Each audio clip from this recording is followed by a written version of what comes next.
Hello, and thank you for joining Lean Core Supply Chain Group for our webinar, Lean Leadership, Building the Lean Culture.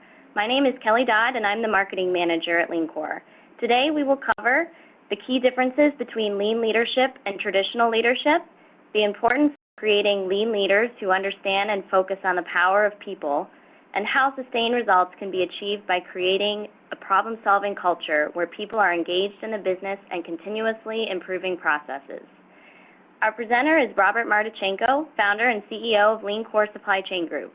Robert is a supply chain leader and educator who's focused his entire career on third-party logistics. Beginning in transportation and warehousing, Robert continued his career learning and implementing lean and operational excellence with a focus on end-to-end supply chain management. This experience allowed him to found Lean Core for the sole purpose of supporting customers to advance their supply chains. Additionally, Robert has written several books and publications on supply chain management and serves as an adjunct professor for the Georgia Tech Supply Chain and Logistics Institute and the Lean Enterprise Institute. Just a few housekeeping items I want to mention. We will be broadcasting over both the phone dial-in and online through Adobe. It's recommended to only use the phone dial-in for your audio to avoid any feedback issues. Throughout the presentation, you'll have the option to use the full screen mode in the upper right corner. We'll only turn the full screen option off during poll questions. You can use the Q&A box at the bottom of the screen to submit any questions you may have, and Robert will answer some of these questions during our live Q&A at the end of the webinar. Lastly, if you're tweeting during the webinar, you can use hashtag #LeaderWebinar. And with that introduction, I'll turn the session over to Robert. Thanks, Kelly. Good morning, everybody, or good afternoon, depending on where you are. And I hope that you're all warm somewhere and that you've survived this winter. I had a little bit of a cold today, so if it sounds a little funny, it's not your phones or anything. It's actually me, but I'll do my best to try to speak clearly. So, Kelly, thank you. I had no idea that a webinar was so complicated with all the tweets and all the other things that we can do these days. So Kelly and your team, Jacqueline and Leanne and Marcia, thank you very much for setting this up today. So I'm going to let Alan's also been a big part of this too, Alan Neely, and he's going to help me advance the slides today as well, so I can stay on task here. But first of all, thank you for everybody's time. I completely understand how busy we all are these days, and so it's really great for us to have an hour together just to share some thoughts and some ideas around some things that are going on relative to lean, and in particular on the leadership side of things. So with that, Alan, we can next, please. So what I want to do is just take about the next 45 minutes to an hour and just talk about specifically around lean and leadership. And I know that many of you out there have been working in lean for a long time and working on the tools and other elements and the tactical elements of lean thinking. And I think that what we're realizing now is it's time to kind of start talking about the people side of it. And this visual is kind of an interesting one in that a few colleagues and I had the pleasure of writing a book last year called People, and we were very honored that it won the Shingo prize for one of the prizes for publishing. And what's interesting is that in some respects it made us very happy in that it was fun to write the book, and then the other part of it where it kind of get a bit of a frown is that what we realized was that so much of successful implementation of a lean culture depends on people, and that really is the hard part, and the part that we're probably struggling with the most is the element of leadership and people and engaging people. And I know, personally on my own personal mission, Lean Core now is just about to approach our 10th year in business, so we're rounding the first 10-year mark. And, there's been lots of learnings for me, and one of the biggest learnings is absolutely that at the end of the day, business, and in particular building a lean culture, is about people. So that's what I want to really focus on today, is around people and leadership, the elements of lean and leadership. Next, please. So one of the things, we've got an hour together, and I know you're all busy and you've got lots on your mind. And what I'd like us to do is just for the next hour is to kind of allow ourselves a little bit of freedom to be thinking about things a little bit differently. And there's no question that if we're going to successfully build a lean culture, the problem-solving culture, a learning culture, that we are going to have to change our mental models. If you just think of the work that you've done already in your lean work, trying to get people to think economies of time versus economies of scale, for example, one-piece flow versus batch, making work visual instead of hiding problems, making problems, exposing problems every day as opposed to using inventory to make them appear to go away. These are really mental models. And so what I'd like to do is just, for the next 45 minutes, let's just allow ourselves some freedom to just start thinking about things a little differently and allow ourselves to say, okay, well, what if we didn't see the world the way that we did today? What if, as a leader, I acted a little bit differently? And what if, as an organization, if we saw things a little differently than we currently do today?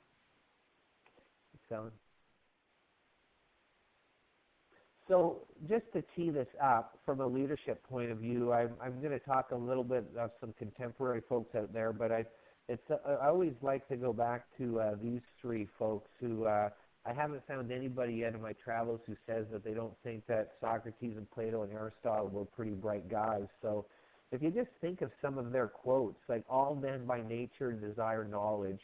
The only real wisdom is knowing you know nothing. The more you learn, the more you realize you don't know. And if you don't know, if you know but you don't do, then you don't really know. When I read these quotes from these ancient philosophers, what I really get from these is a sense of humbleness, a sense of that true wisdom comes from learning, and true wisdom comes from just saying, you know what, we really don't know that much, and there's so much more that we need to learn. And I think that really plays well to the essence of lean leadership, because to truly be a lean leader, we need to humble ourselves. We need to understand that, look, there's so much more that we need to learn in order to really drive the true improvements and to build the culture that we're hoping to build. I particularly like the last one, if you know but you don't do, then you don't really know. And though in my travels,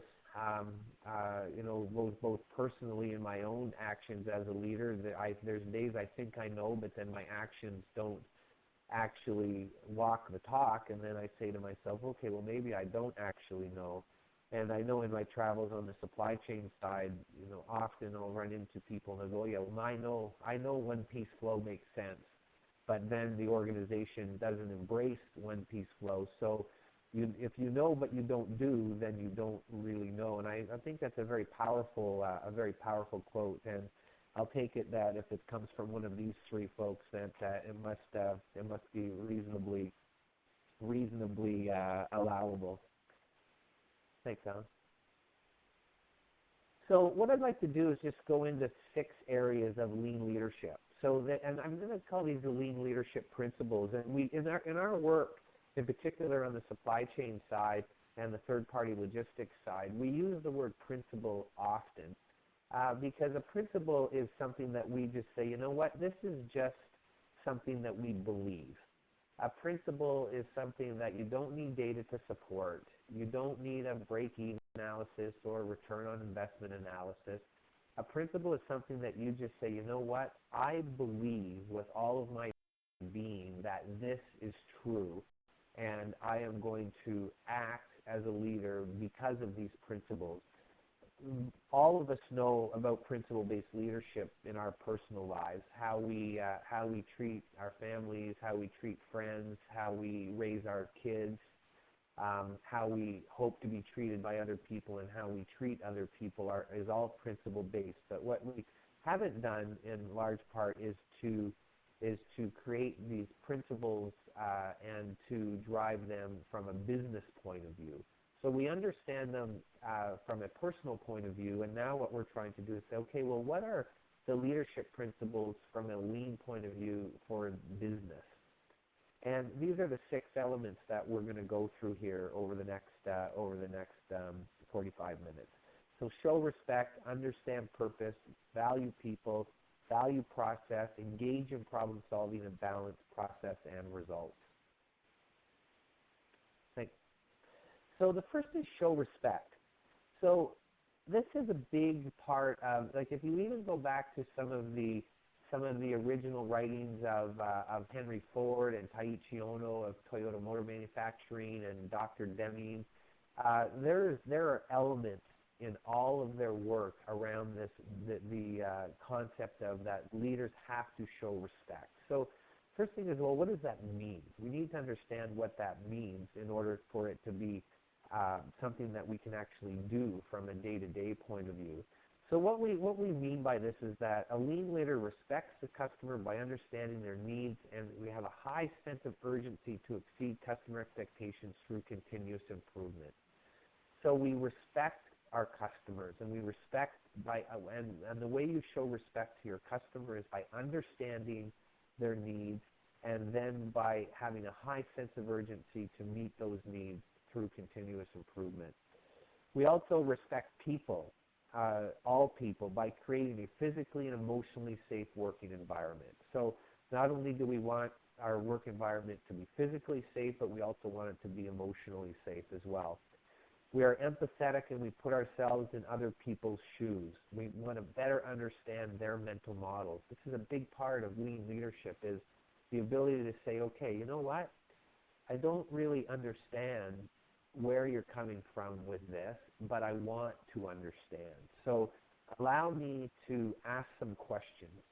So a lean leader is a very good listener and can ask questions by asking relevant questions, by saying, you know what, help me to understand why you see the situation this way, because as a lean leader, you sincerely want to understand. And a lean leader, we also listen for what is not being said. Oftentimes, through body language and through silence, a lot is not being said. And if we truly want to show respect to people, and if we truly want to engage people, then we also need to be listening for what people aren't saying, so we can ask good questions to try to surface concerns and problems out onto the table. And in order to do this, a lean leader needs to be highly collaborative and participative and inclusive in order for people to learn. So we, as a lean leader, we err on the side of collaboration, we err on the side of participation and inclusiveness, and recognizing that this is really where people will learn. Make sense? So the second thing, so that was the elements of respect. Now the second thing is around purpose, and we've got Dr. Womack, who I've had the pleasure of knowing for several years now, and also I've been a teacher for the Lean Enterprise the Lean Enterprise Institute for almost 15 years, and one of the things, and Dr. Womack has been in my life as I've been building Lean Core, and one of the things he always asks me about is just, what is the purpose? What is the purpose of Lean Core? What is the purpose of your organization? And also, what is your purpose as a leader? And I think that this may seem elementary, and I know oftentimes when I have this discussion, people go, oh, yeah, what's the purpose? You know, and I go, well, you know what? It's not as elementary as you might think. We have a lot of leaders that really don't even haven't decided what their true purpose is inside the organization. And we have organizations, believe it or not, who are successful, who are making money, who don't even quite understand the purpose of the organization, the value that they're actually bringing to their customers. So purpose is a big part of the beginning of our work as a lean leader. Make sense? So understanding purpose. So what is the purpose of a lean leader, and how is this different than traditional leadership? So if you think of traditional leadership as the purpose of the leader is to understand the goals of the organization, and then get, you know, make sure that people are doing the work that's going to achieve those goals. And that's okay. There's an element of that because we need to get things done. There's no question. However, to be a lean leader, to truly build a lean culture, it's going to be a little bit more than just driving people towards meeting a set of goals. The first is that we need to build community and believe implicitly in the intrinsic value of all people.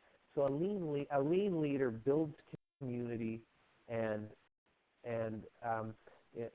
implicitly and believes implicitly in the intrinsic value of all people. We show people how their work is important to the business, and we train and educate and develop people.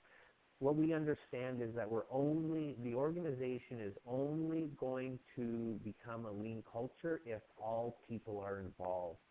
So we understand and believe the implicit and intrinsic value of all people, no matter who they are in the organization.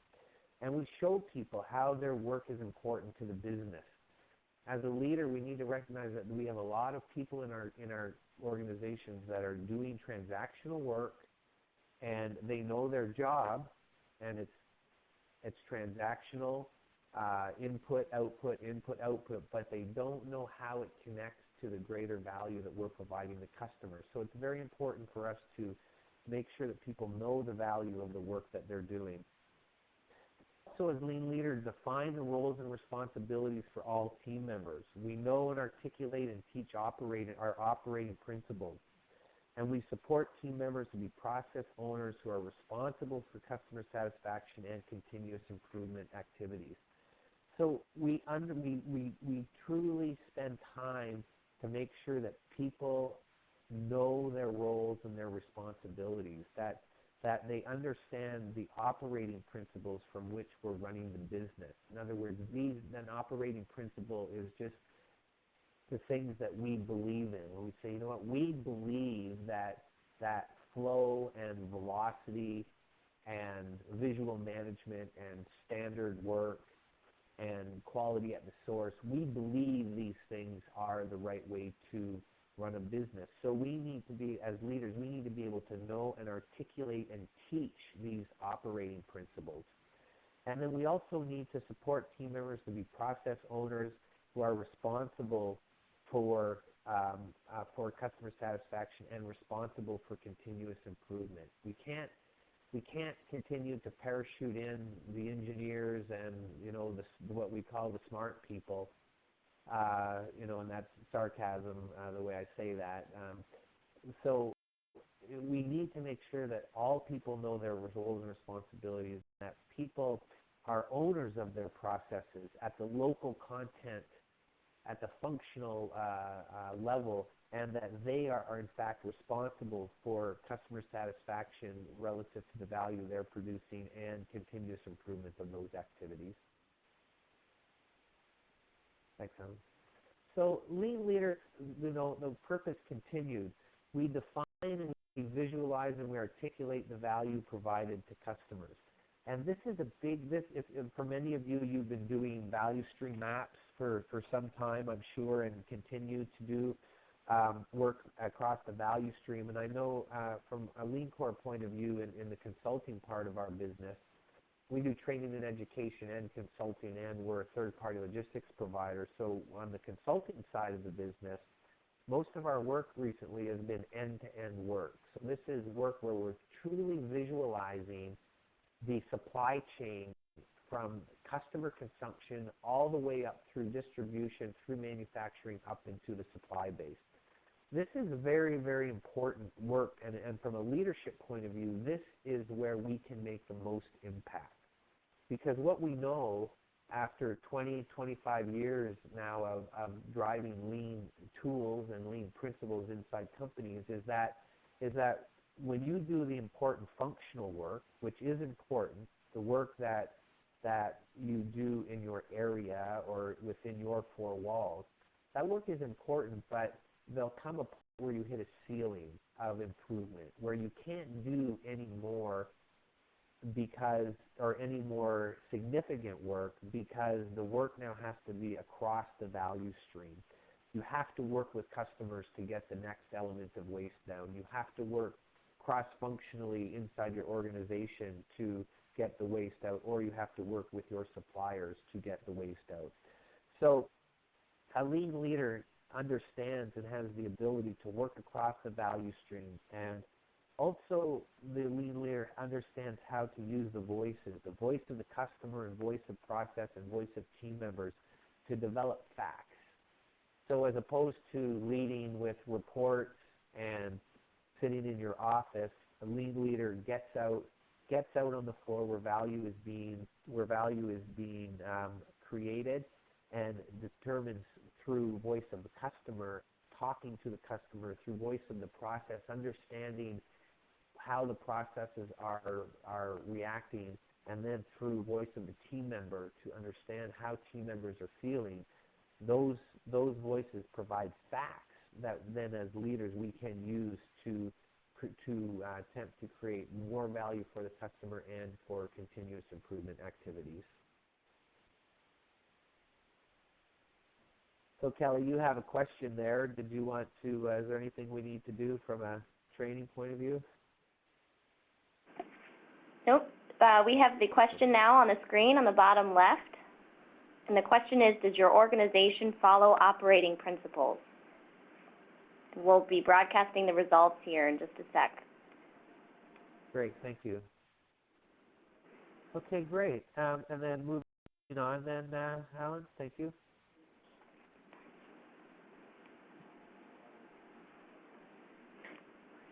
So going next, John Shook, Dr. Womack is retired as the president of the Lean Enterprise Institute, and John Shook, another extremely accomplished lean leader, has taken over at LEI. And you know, he has this quote: there are three kinds of leaders: those that tell you what to do, those that allow you to do what you want, and lean leaders that come down to the work and help you figure it out. And in essence, to paraphrase that, a lean leader says, how can I help?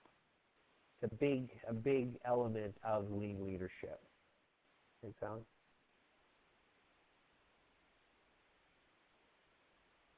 So in order to really, truly, and sincerely believe that in saying that, how can I help, that means that you value people. So a lean leader builds teams by having the right people in the right place with the right knowledge and the right tools.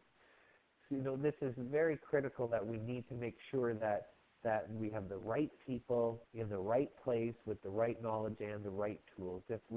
One thing we know for sure as leaders these days is that people are different. We're all different, and it takes all of us to build an effective team. You wouldn't want 6 goalies on a hockey team. You need 3 forwards, 2 defensemen, and a goalie. And so we need to make sure as leaders that we're building teams by having the right people in the right place, and we want them to have the right knowledge and then the right tools as well. We need to give people the time, tools, and resources to practice problem solving. Now this is a powerful sentence here. So one is we need to give people the time and certainly tools and then the resources to practice problem solving. So if you, a lean culture in essence is a problem solving culture, and we have done a fantastic job over the last 2 decades getting people standard work and 5S and visual management and Kanban and Heijunka. However, what we've also done is loaded people on with these things and said, okay, now do this as well as your day job, as well as all your other work. And I think that we missed something along the way because we already have full-time jobs. People are already busy. So this essence of saying, okay, well now on top of all that, we need to do this, this, and this, it's not going to be very successful. We have to, if we truly believe that we want to create a problem-solving culture, then that means people have to practice problem solving in the same way that you would practice a sport, tennis, whatever the sport may be. You have to get out on the court and you have to practice. And so as leaders, we have to make sure that we're giving people the time, tools, and resources to practice problem solving. And that means reflection upon and learning from mistakes, It also means acknowledging and managing our own personal weaknesses, right? These are the things that we need to be practicing. And then a lean leader is also a coach. A lean leader coaches people to help achieve their goals, but we're not just a coach, we're also a mentor. And the difference between a coach and a mentor is a coach helps you achieve your goals, but a mentor will help you achieve your potential. And so, and this is very, these are different, right? Your goals are fine. We need to get these things done in order for the organization to achieve what they want. However, as a mentor, what is it that you want as a person? What is the potential that a person has, and how are we helping them to realize that? Because we want to develop people for long-term success. We know that that's a big part of lean leadership, is to do our best to develop people for long-term success. And then we want to look for and capture the teaching moment. A lean leader is by definition a teacher. That we are always looking and asking, okay, is there a teaching moment here? Can we use this, instead of when something bad happens, instead of kicking the ball in the stands and yelling and screaming, maybe what we can do is just take a deep breath and say, okay, what can we learn from this moment? How do we use what appears to be a customer service failure, or what appears to be something that is negative? How do we use that as a teaching moment? So a lean leader is always looking for and capturing that teaching moment. And we also check for understanding through questions and actual application. So when we take the time to provide some teaching and some coaching and some mentoring, it's also very important for us to check for understanding by asking, saying, okay, we just talked about this. How do you feel about that? Does it make sense? Do you think that we can apply this to our work? Yes or no? And then let's actually apply after we do some teaching. Let's actually apply. It would be the equivalent of teaching somebody to ride a bike, but you never actually say, okay, let's go ride the bike. At some point, you have to get on the bike to know that the teaching provided any value. And then a lean leader also deals with resistance by going back to the original vision, validating assumptions, and managing negative impacts of change. As a lean leader, we can't just drive things down and just say, just do it because I said we need to do this. We need to recognize that change is hard on people. It really is. And we need to say, okay, that is a fact, and we need to do everything we can to mitigate the negative impacts of change. And one of the ways that we can do that is just by going back to the original vision of our work and validating assumptions. So if people are struggling with a tactical implementation of a lean principle, whatever it may be, flow or quality at the source, or visual management, then we just need to go back and say, okay, well, what was the original vision? Why were we doing this? What were the assumptions we made that we thought this was going to be beneficial for all of us? And now let's talk about why we're feeling negative impacts from this change. So a lean leader is empathetic and says, okay, change is hard. So now let's talk about the reasons why we're implementing this change, validating assumptions, and managing those negative impacts.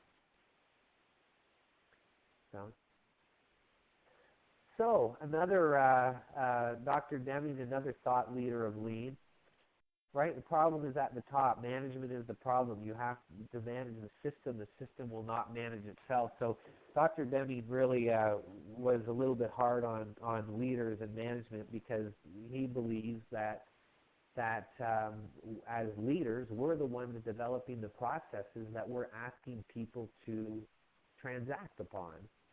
So if the processes aren't producing the results that we want, then we shouldn't be looking at the team members who we've asked to transact those processes. We should, in fact, be looking at management and leadership who are responsible for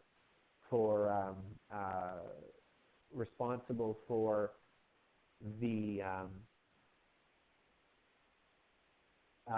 for the processes to be put in place in the first place. So Dr. Deming asks, what do you think happened? As a leader, one of the things that we should be asking is, what do you think happened?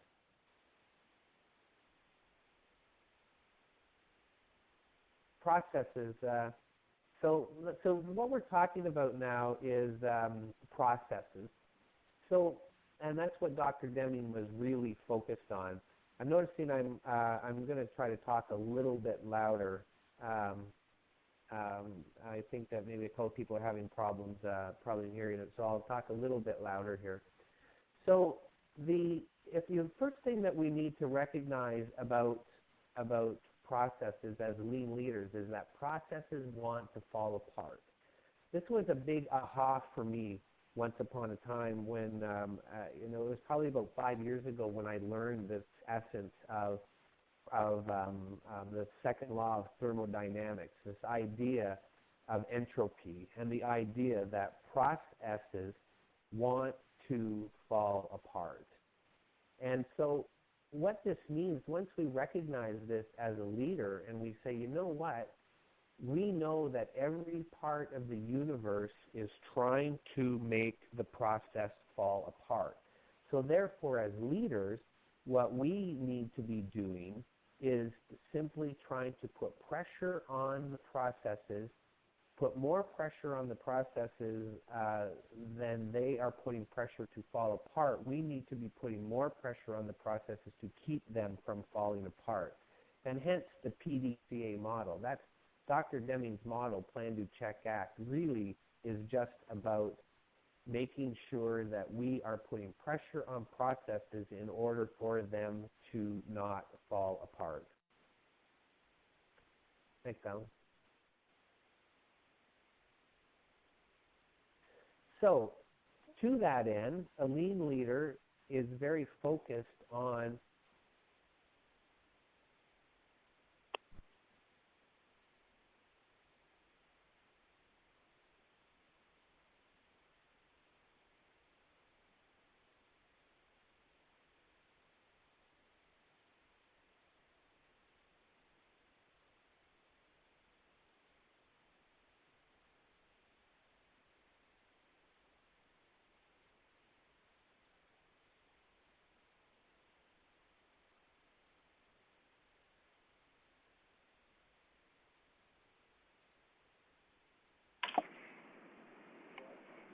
Sorry about that, folks. Just bear with us for just a second. Looks like we're having some difficulties in the sound here.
Hi, this is Robert. Are we back? Yep, looks like we're back. Oh my gosh! You know what? Folks, sorry about that. The irony is that I was just on a slide about entropy and processes falling apart. So I just want everybody to know that.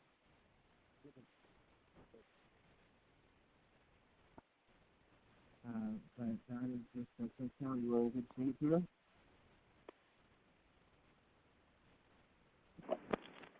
Robert, we're having a little bit of difficulty hearing you. Okay. That's better. That's better. Okay, that's better. Okay, so we're in good shape here then. Yep. Okay, so I'll carry on. Thank you for your patience, everybody. Entropy certainly does play a role in all of this. So we were just talking about lean leaders valuing process, and Dr. Deming talking about the fact that that as leaders we need to recognize that our processes only give us what they are capable of giving us. So the lean leader focuses on stability through customer focus, standardization, quality at the source, flow, visual management, and leader standard work. And the lean leader teaches the power of PDCA.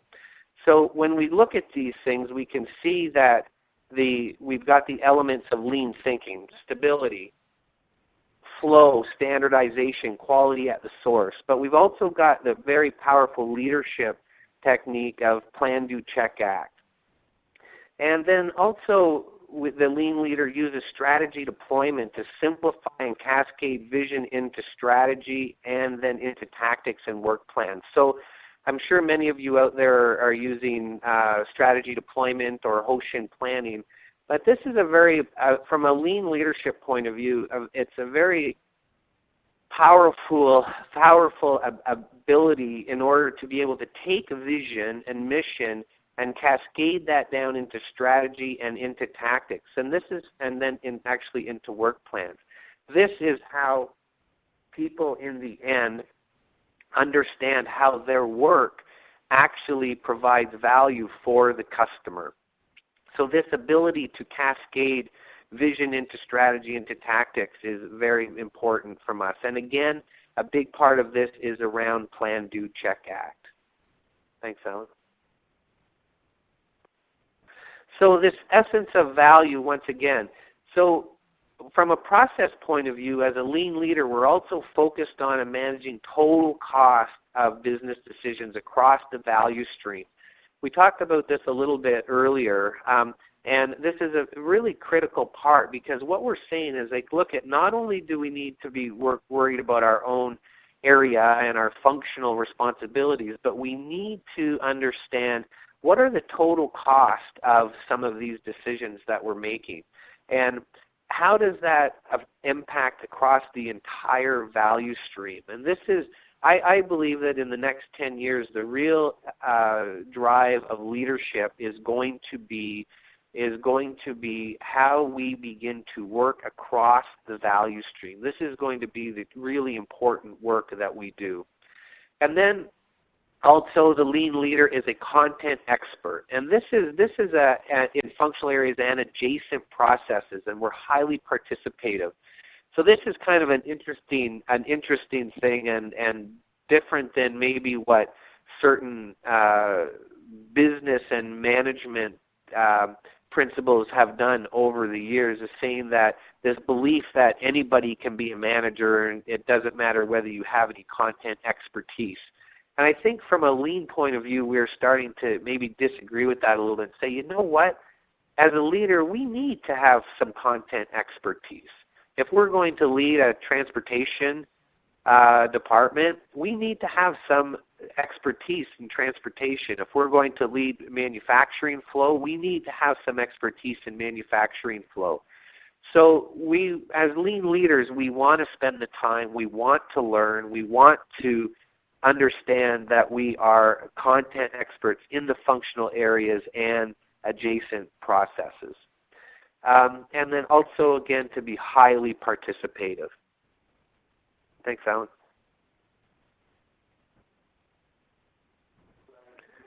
So this takes us to the essence of problem solving. And as lean leaders, we want to be expert problem solvers, and we want to get our team around us to be problem solvers. The utopia of a lean culture is, could you imagine if every person in your organization was solving problems every day? This would be extremely powerful. I know a book, Creating the Lean Culture by David Mann, says that people only have two things they need to do. One is to understand our routine work and do it well. And then the second thing is to improve the business. So what we recognize is that from that, we know that we, as lean leaders, we want to be a problem solver, and we want to create a problem-solving culture. So what this means is that we want to make problems visible, and we want to solve problems in real time. And we do, believe it or not, we do want to create a fun, dynamic, and fearless working environment, and we want to talk to people about their work. So we need to create a, if the word fun, I know a lot of people go, what does fun have to do with work? However, if all we're doing is constantly being barraged by problems, then after a while that's going to become tiresome. We need to create this environment where collectively and together, when we're solving problems, we're actually creating a fun and dynamic environment because we're learning as we do that. And then to do that, we need to talk to people about their work. It's a very powerful leadership technique is just to sit with somebody or to phone somebody up and say, tell me about your work. How's it going? What are the things that we could be improving upon? And then also the lean leader is creative and challenges people to be innovative. We support through learning through experiments where we have a risk versus reward mentality on our experiments. So we recognize that we have to try stuff. And as a lean leader, we want to be able to give people the latitude and the confidence to say, okay, let's try it. Let's run an experiment. Let's see what happens if we make this improvement. And then also, very important, a lean leader understands and teaches the thinking behind tools. If there's one thing that we've done over the last few years, there's no question we have implemented lean tools. I've gone through them a little bit earlier: standard work, visual management, 5S, one-piece flow, Poke-Yokes. There is a plethora of lean tools in our organizations. But what we haven't done as well is to understand the teaching behind the tools. So we need to make sure that when people are, like one, for example, I'm sure many of you have been challenged with is standard work. Well, if somebody doesn't understand the value of standard work, that standard work is just the best way that we know how to do it today, and we want to do it the same way, so we have a baseline from which we can improve upon. If that hasn't been explained to people, if people don't know the thinking behind tools, then we're going to struggle to be successful with the implementation of the tools. And then lean leader highlights, celebrates successes, and gives credit where credit is due. So it's very important for us to say, look, we've spent some time problem solving. We've all worked very hard. Now let's celebrate our success. Thanks, Alan. So that lean leader and problem solving, and this is the interesting thing, is that what we recognize, and for the engineers and the math people out there today, you'll like this one. This is really what we're talking about, is as a lean leader, we want to give people the confidence to expose problem A, and then we want to knock problem A out at the root causes, recognizing there may be several root causes. And then we want to expose problem B that's identified by completing step 2, because we know that when we start to solve problems at the root causes, what we're going to get from that is another list of problems that we need to address. And then step 4 is just see step 1, substitute B for A, and continue with N+1. So there's a gift for the engineers out there. But what it's really saying is, look at, there's always going to be problems, because we know that entropy, that processes want to fall apart. So we need to create an environment where we can take a deep breath and say, okay, we know that there's going to be challenges. We know that there are going to be opportunities for improvement. And we know that there's going to be problems. And all I define a problem is a gap between plan versus actual. We had a plan for the day. We went and did our work, and this is what we actually got. And the gap between plan and actual is what we define as a problem. And as leaders, we want to problem solve around that. Thanks, Alan. So to that end, a lean leader, now that's not to say that we don't need to get results. One of the things that's been interesting in the lean world is this essence of the lean journey.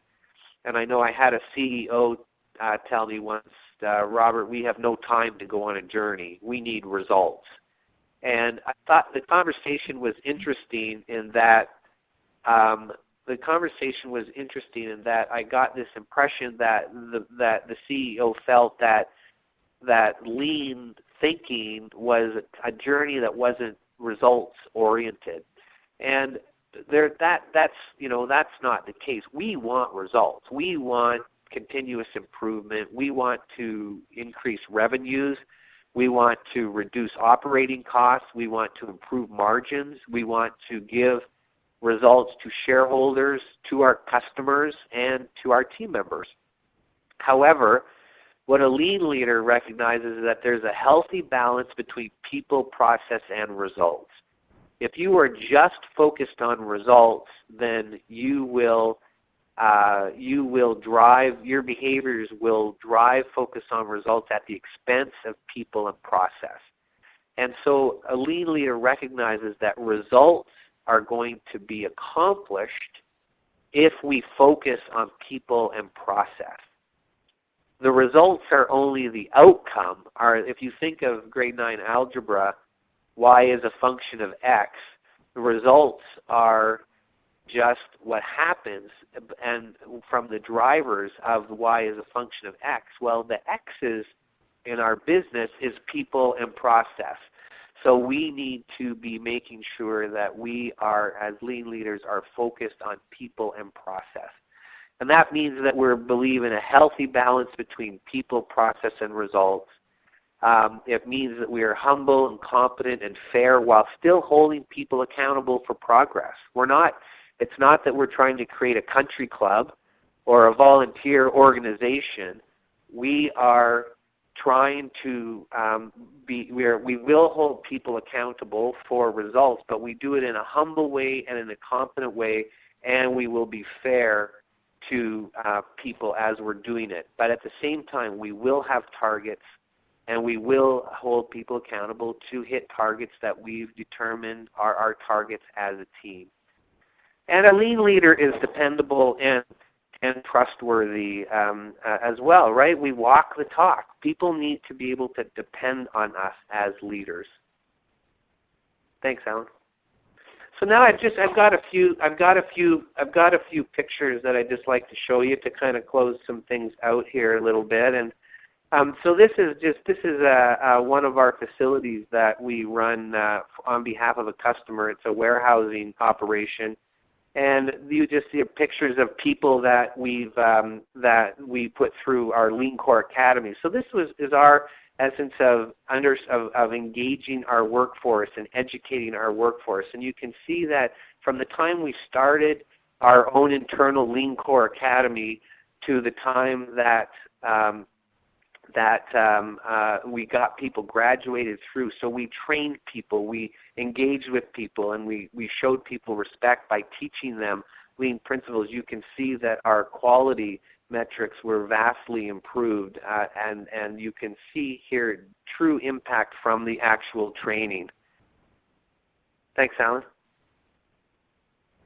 This is an example of from a leadership point of view, of creating a vision and mission and making it visual for all to see. So this picture is a 22-foot rollout It's about 22 foot long. It's printed on a plotter printer, about 4 feet wide. And what it is the whole visual of the work that the organization is going to do. It's about 2 years worth of work. And this is on it. It's a little bit hard to see because I wanted you to see the whole picture. But it is the current state map, the future state map, benchmarking, the report card, the current state layout of a warehouse, the future state layout of a warehouse. And you can see that this is how the leadership engaged all of the employees inside the organization. This thing is hanging where everybody can see it. So as we're asking people to do work and we're making changes to operations, we can use this visual as a opportunity to go and talk to it and talk to people and engage them into the work that's being done and show them their place and how important it is for them. Here's an example of visual management, and so as leaders trying to make work visual inside operations that are largely computer and professional services, and this is our operations center in Kentucky where we're doing transportation management and logistics engineering. And what you can see though is that the screens in the front, the leaders are doing everything they can to engage our workforce, to engage our team members so everybody understands the value of their work and how we are doing relative to the plan for the day. Thanks, Alan. So just another example of making, of leaders trying to make engagement very visible. This is at another warehouse that we run on behalf of a customer. And what these visuals are doing is it's allowing leadership and team members to know that every day they're starting the day off properly. If you think of the essence of creating stability, well, one of the first elements of stability is to start the day off properly. So we have a plan for today. We have a plan for how many people we need. We have a plan for how many lift trucks we need, for how many printers we need, for how many scanners we need. And so we want to make that plan visual, and we want to start the day off correctly. And that's what these visual boards are doing. Thanks, Alan. So just another essence of engaging leadership, engaging the workforce to begin our day off properly. You can see that we're understanding what our plan is for the day relative to team members and the inputs that we need, scanners and lift trucks and printers, and we have the ability to know that we're going to start the day off well, or we know that we're not going to start the day off well, and then leaders and team members can now get together to understand how we're going to have countermeasures for the fact that we're not starting the day off the way we wanted to. Thanks, Alan. And this is just an essence of working to task. So as leaders, when you think of it as a leader, we set the pace. We set the pace to work. We set the pace to how people are feeling, whether people are feeling good about our work or stressed about our work. And this is just an example of a facility where we are showing that we have a certain amount of inventory that we have determined we want between us and customer. And that's what on the figure on the right, that's hours of inventory. And if it's green, that means we're where we want to be.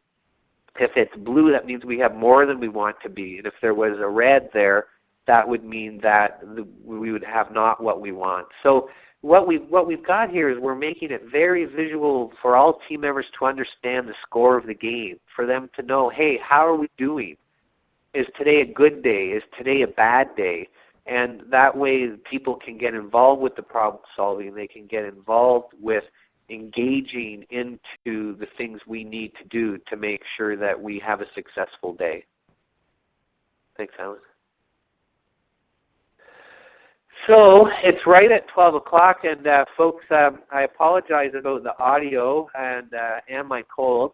However, I can, when I write my memoir someday, I'll remember that the audio went out right as I was presenting the slide on entropy. I'm not sure that it could have been better timed. There must be there's some gremlins in the universe, I swear, that are after us all the time from a lean point of view. But I do appreciate everybody hanging in there, and it's a very important topic. And we'd be more than happy to talk to any of you about this topic, and the People book is available.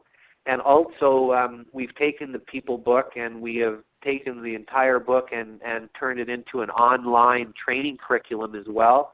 Very interactive and participative and engaging. And so if you're interested to learn more about that, then that would be very good as well. And it's a way for people to access the knowledge and training without, doing it on your time in a very flexible manner.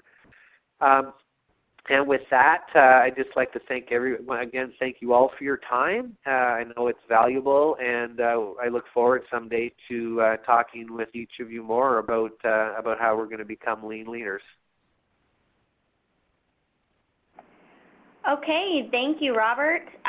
Unfortunately, we didn't have time for our Q&A today, but if you do have any questions, feel free to contact us at the information on the screen. We'll also be sending out an email to all attendees with a link to the online archive of this session and a discount code to use in our online store. Presentation slides will also be available upon request. And thank you for attending this morning's presentation, and have a great day.